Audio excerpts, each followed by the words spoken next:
আজকে আমরা শিখবো এক্সক্লেমেটরি সেন্টেন্সে কিভাবে ন্যারেশন চেঞ্জ করা যায়।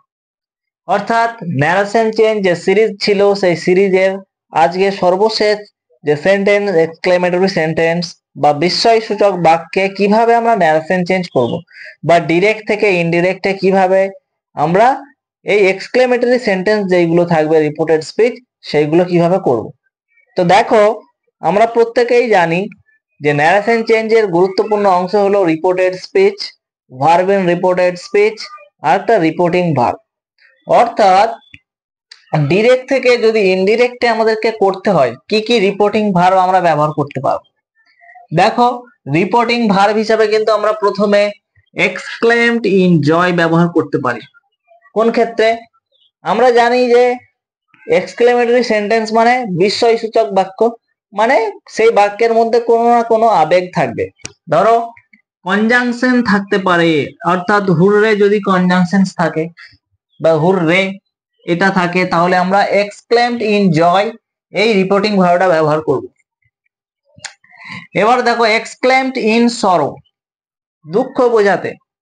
দুঃখ বোঝাতে কোন কোন কনজাংশন থাকবে বা রিপোর্টেড স্পিচের মধ্যে? অ্যালাস বা ওহ নো, এরকম যদি কোনো কনজাংশন থাকে তাহলে এক্সক্লেমড ইন সরো আমরা বসাবো। এরপর দেখো এক্সক্লেমড ইন ওয়ান্ডার, তাহলে আমরা কোন কনজাংশন থাকলে এক্সক্লেমড ইন ওয়ান্ডার বসাবো? ওয়াও। এক্সক্লেমড ইন ডিসগাস্ট, বিরক্তি সূচক বোঝালে যেমন কি কি কনজাংশন থাকতে পারে? ইগ, ইউ, এরকম। এক্সক্লেমড ইন রিগ্রেট, অনুশোচনা বা অনুতাপ যদি বোঝায় তাহলেও আমরা কিন্তু এক্সক্লেমড ইন রিগ্রেট বসাতে পারি রিপোর্টিং ভার্ব। এরপরে এক্সক্লেমড ইন অ্যাডমিরেশন, কখন বসাবো? প্রশংসা যদি হয়, bravo you have done the work. যদি ব্রাভো কনজাংশনস আমরা দেখতে পাই সেন্টেন্সের মধ্যে তাহলে কিন্তু exclaimed in joy exclaimed in admiration বসাবো। এরপরে দেখো এখানে লিঙ্কার হিসেবে কি কাজে লাগবে? লিঙ্কার হিসেবে কাজে লাগবে বন্ধুরা দ্যাট। তাহলে দ্যাট কটা সেন্টেন্সের লিঙ্কার হিসেবে কাজে লাগে? তিনটা সেন্টেন্স। কে কে? অ্যাসার্টিভ, অপটেটিভ আর একটা হচ্ছে এক্সক্লেমেটরি। এরপর দেখো এক্সক্লেমেটরি ফর্মে থাকলে সেটাকে আমাদেরকে কিন্তু অ্যাসার্টিভ ফর্মে করতে হবে। অর্থাৎ প্রথমে আমাদেরকে সাবজেক্ট দিতে হবে, তারপর ভার্ব, তারপরে আদার্স যা আছে সেটাই আমাদেরকে করতে হবে। এই ছিল ডিরেক্ট থেকে ইনডিরেক্ট রিপোর্টিং ভার্ব, লিঙ্কার এবং এক্সক্লেমেটরি ফর্মটাকে অ্যাসার্টিভ ফর্ম। এই নিয়ম যদি আমরা ফলো করতে পারি তাহলে কিন্তু আমরা ন্যারেশন চেঞ্জ এক্সক্লেমেটরি সেন্টেন্সে করতে আমাদের সুবিধা হবে। দেখো একটা উদাহরণ দেওয়া আছে, হি সেড, সে বলল, what a beautiful painting this is. সে বলল যে কত সুন্দর এই পেন্টিংটা। তো দেখো এই what a beautiful painting this is এটা কি ধরনের বোঝাচ্ছে? আনন্দকর না অবাককর না বিরক্তিকর না অনুতাপ বোঝাচ্ছে? অবশ্যই তার কাছে একটা অবাক করা জিনিস, যে কত সুন্দর। তাহলে এখানে কি হবে? অবাক হলে, ওয়ান্ডার হলে এক্সক্লেমড ইন ওয়ান্ডার। তাহলে রিপোর্টিং ভার্বটা সেটের জায়গায় কি হবে? হি এক্সক্লেমড ইন ওয়ান্ডার বা উইথ ওয়ান্ডার। এবারে লিঙ্কার কি হবে বন্ধুরা? দ্যাট। এরপর এটা দেখো, এটা কিসে আছে? অ্যাসার্টিভ ফর্মে নেই, কিন্তু এটা রয়েছে এক্সক্লেমেটরি ফর্মে। আমাদেরকে অ্যাসার্টিভ ফর্মে করতে হবে, অর্থাৎ এটার যে সাবজেক্ট সেটাকে প্রথমে আনতে হবে। তাহলে এটা সাবজেক্ট কি? দিস। দিসটা আমরা কি জানি জেনারেল রুলস, যে দিসটা এদিকে হলেও দ্যাট। তাহলে দ্যাট। দেখো দুটো কিন্তু দ্যাট আছে, একটা হচ্ছে কি লিঙ্কার হিসাবে আর একটা এর জন্য দ্যাট। তাহলে দ্যাট। এবারে দেখো এখানে কি প্রেজেন্ট টেন্স ইজ আছে, এখানে পাস্ট টেন্স সেড আছে, তাহলে আমাদের রুলস কি? ওয়াজ হবে। তাহলে দ্যাট ওয়াজ এ। এবারে হোয়াট থাকলে বন্ধুরা ভেরি হয়। হোয়াট থাকলে কি হয়? ভেরি। তাহলে that was a very beautiful painting.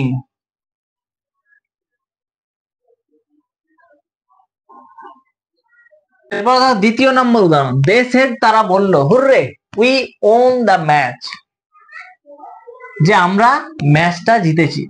তাহলে দে সেড তারা বললো হুররে, তাহলে আমরা জানি কি কনজাংশন হুররে থাকলে এটা কি আনন্দ সূচক। তাহলে আনন্দ হলে কি হবে জয়। তাহলে দে এক্সক্লেমড ইন জয়।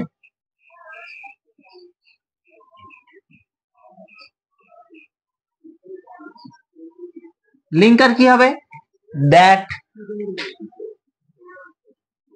উই মানে আমরা মানে তারা, তাহলে দ্যাট দে। এবারে দেখো ওন আছে পাস্ট টেন্স, সেড আছে পাস্ট টেন্স। আমাদের জেনারেল রুলস কি যে দুটো যদি পাস্ট টেন্স থাকে পাস্ট পারফেক্ট করতে হবে।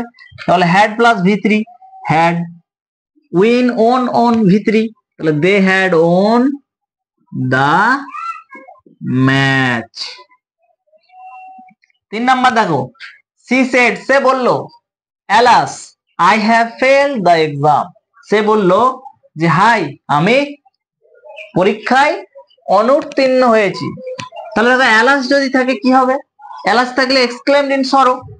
তাহলে সি সেডের জায়গায় রিপোর্টিং ভার্ব এক্সক্লেমড ইন সরো, এক্সক্লেমড ইন সরো দ্যাট। এবার দেখো আই বলতে কে সি, তাহলে সি। দেখো হ্যাভটা হচ্ছে কি টেন্স প্রেজেন্ট টেন্স, সেডটা হচ্ছে পাস্ট টেন্স, তাহলে she had failed the exam.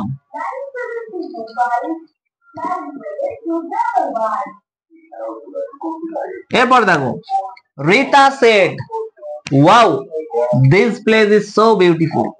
Rita বলল ওয়াও এই জায়গাটি খুব সুন্দর। তাহলে দেখো ওয়াও যদি থাকে তাহলে কি হবে আমাদের ওয়ান্ডার। তাহলে Rita exclaimed in wonder.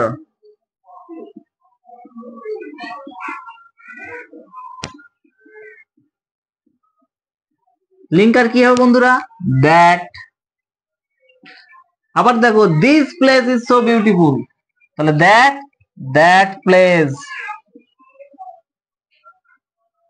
Is the present tense, said the past tense, was করতে হবে ওয়াজ সো বিউটিফুল। দেখো 5 নম্বর উদাহরণ সি সেড সে বলল what an awful mistake I made. সে বলল যে কি ভয়ঙ্কর ভুল আমি করেছি। তাহলে কি ভয়ঙ্কর ভুল আমি করেছি এটা সে অনুতাপ করছে না অবাক হচ্ছে না আনন্দ পাচ্ছে না দুঃখ পাচ্ছে, অবশ্যই অনুতপ্ত হচ্ছে যে আমি ভুল করেছি, ভুল করাটা আমার ঠিক হয়নি। তাহলে কি হবে অনুতাপ হলে আমরা কি জানি রিগ্রেট, তাহলে she exclaimed in regret, she exclaimed in regret বা উইথ রিগ্রেট, কেউ ইনের জায়গাও কিন্তু উইথও বসায়, তাহলে ইন রিগ্রেট। লিঙ্কার কি হবে বন্ধুরা দ্যাট। এখানে সাবজেক্ট কি আই, তাহলে আইটা এখানে সি কে বোঝাচ্ছে বা সি কে কোয়ালিফাই করছে, তাহলে সি সি। এবার দেখো পাস্ট মেডটাও পাস্ট টেন্স সেডটাও পাস্ট টেন্স, তাহলে দুটো যদি পাস্ট টেন্স থাকে আমাদের রুলস হচ্ছে কি পাস্ট পারফেক্ট, তাহলে হ্যাড প্লাস ভি3, তাহলে সি হ্যাড মেড। পড়ে রইল যা an awful mistake, an awful mistake. 6 নম্বর উদাহরণ দেখো তমাল সেড তমাল বলল bravo you did an excellent job. এই ব্রাভো কিন্তু প্লেয়ার ব্রাভো নয়, উৎসাহ দিচ্ছে, তাহলে উৎসাহ দিলে কি হবে অ্যাডমিরেশন প্রশংসা, তাহলে Tamal exclaimed in admiration, Tamal exclaimed in admiration. Linker কি বন্ধুরা দ্যাট। এবারে ইউ তুমি, তুমি মানে আমি, তাহলে আই।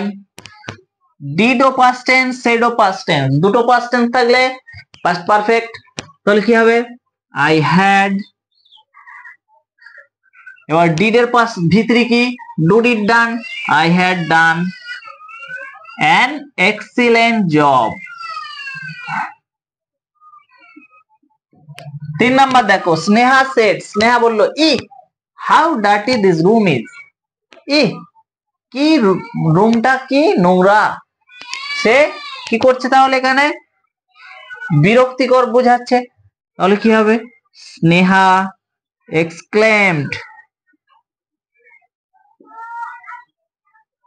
in disgust that কি this room is তাহলে that room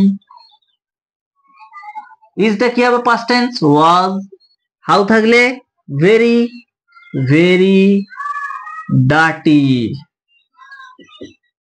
দেখো কত সোজা শুধু মনে রাখতে হবে কিছু জেনারেল রুলস আর কিছু রিপোর্টিং ভার্ব আর ভার্ব এন্ড রিপোর্টেড স্পিচের যদি আমরা একটু তফাৎটা বুঝতে পারি তাহলে কিন্তু ন্যারেশন চেঞ্জ সোজা ন্যারেশন চেঞ্জের যাবতীয় যে সিরিজটা আমি দিয়েছি অ্যাসার্টিভ থেকে এক্সক্লেমেটরি সেন্টেন্সের আশা করছি তোমাদের ভালো লেগেছে ভালো লাগলে তোমরা নিয়মিত প্র্যাকটিস করো প্র্যাকটিস না করলে কিন্তু তোমাদের মানে ঠোঁটস্থও হবে না এবং সেটা কিন্তু তোমরা শিখতেও পারবে না